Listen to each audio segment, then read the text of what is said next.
Today I'm going to share with you a super easy yet beautiful way to decorate the backs of your chairs.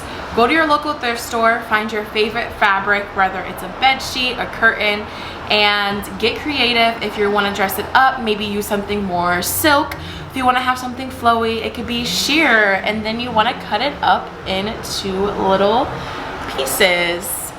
And what's super cool about this is that if you have a chair like I have right here that has layers, is you can get creative and use different fabrics to play around with the texture, or you can use the same fabric and just layer it up to thicken that, especially for sheer. I definitely double layered it on this first row, but I didn't add them, as you can see, on every single row, but that would be super cute. What you want to do is take your piece, your cut up pieces, fold it in half, and then take the loop and then take the loose ends through that loop, and wham bam, thank you ma'am, you've got a knot.